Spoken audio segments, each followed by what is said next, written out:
Welcoming Jeff Lancy here to the High School Notebook, the now former West Irondequoit soccer coach. Welcome. Happy to have you. Thank you, Paul. Appreciate it.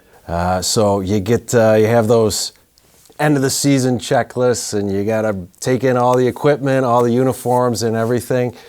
What was it like to know that you're doing that for the last time as the head varsity coach, at least for a while? Yeah, right. Well, it actually was kind of surreal. I mean, you have the final senior game, you have the final sectional game. Yeah, there's a lot of like, wow, this is it, and it didn't really hit me at first. When we lost to Churchville with 8 seconds to go in the fourth overtime, I was more concerned about the girls at that point because they were all upset, especially seniors. That's it for them as well, But that bus ride back to school, I started to reflect a little bit and think about all of the, kids that I got to work with and how privileged I was to have that opportunity and the things that we accomplished and all of that. So I would say there, but at our banquet was when I started to get a little emotional, and you just think about all those kids that you've been able to work with. It's been fantastic. So yeah, it's been surreal. I think next fall is when it'll really set in.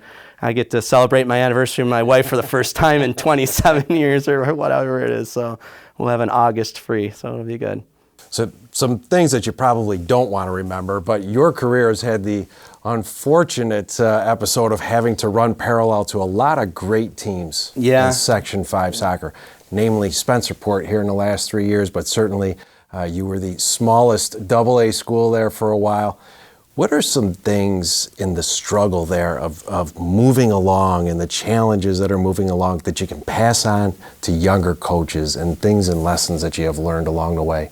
Well, I think honestly the thing that you really have to do, and looking back to when I first got started coaching, you're so into the game and the next practice and all those things. I guess that's always been my focus with the girls, whether you win or lose. Okay, enjoy the win, but we have another game in 2 days, or that loss really hurt. Let's reflect tomorrow and learn from that game and move on. And in hindsight, as I've gotten older and moved through the seasons, I take more time after each game to really reflect on the game and the kids and the positives and what are the things that we can improve on. So I would say, to a coach coming in, enjoy it because 19 years goes by fast, and enjoy the moment, enjoy the kids, and just reflect on it and don't get taken away by the schedule or who's next or that kind of a thing. So 19 years does go by fast. No regrets, but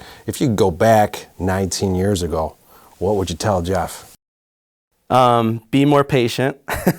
That's definitely one thing that's definitely I've grown into, is being patient, understanding that, just because you disagree with the call, getting upset and yelling about it at the ref isn't going to change his mind. So, you just have to deal with it. And I tell my girls, relax, it's okay. We'll get it back, and we'll continue on. And I think you have to have that perspective. So be patient.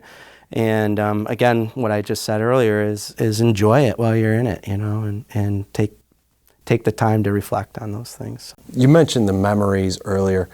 A lot of people see the memories that are out on the field, see the things that happen out on the field. What are some memories that you take with you of experiences that stand out, if you can put them into a matter of a minute or so? Oh boy, in 19 years. There's been a lot of good ones. You talked about us going up against some formidable opponents. We got to the sectional finals in 2005 against an Arcadia team that went on to win the states, and they were phenomenal. And we had a really good season. We were 13-3 that year, but they were fantastic. And then the same thing in 2008, we ran into a Thomas team, and I'm not going to lie, we played very defensive, but the girls played well, and we hung in there. We won in PKs. And so I look back at those moments, and we knew that if we could get to that point in that game that we were going to win that game. But, then you get to the final and you play a really good Penfield team.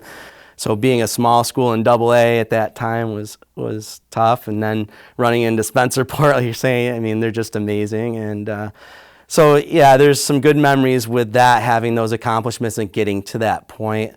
But really just looking back at some of the goals that we've scored and some of the improvements that we made throughout the season. As you and I were talking about the one game at Irondequoit this year where we played Spencerport, and it was 0-0 all the way until 2 minutes left in overtime, and Aaron Kuykendall scores a goal. But those are memories, not that you lost the game in 2 minutes, but that your team was there and competed and they played together, and that's what it's all about, and seeing the improvement from the beginning of the year to the end of the year. And we've had some really good seasons. I mean, I don't know if you remember the Rogers girls, but Lindsay was on our 2005 sectional team, and then Lisa was on the 2008 team. They both went to play lacrosse at Syracuse, and they were a big part of that. And I mentioned Rachel Cushman before. A lot of goal scorers, a lot of great defensive players, and a lot of great coaches that I've had to work with. So I'm very thankful and appreciative of that. You mentioned the Cushmans, or the Rogers and Cushman. You've been an athletic director for a little bit at Irondequoit. You've had a front row seat to a lot of great athletes at Irondequoit. Yeah. And it's kind of around Section 5 in general. We've had a growth of players who are now going onto the national spotlight and succeeding. Why do you think that is? Because that wasn't always the case, but it has been Cito Culver, Gerald Drumgoole of recently. Why are we having such a growth of this? Well, I think there's a lot more opportunities for kids these days outside of the school setting, so they can hone their skills and really focus in on that sport that they love and that they want to play. If you look at Gerald or the other kids that you're just talking about, they spend a lot of time in that particular sport and becoming strong at that sport. So I think, you see a lot more of that individual focus versus the three-sport athlete. It's very rare to see a three-sport athlete anymore.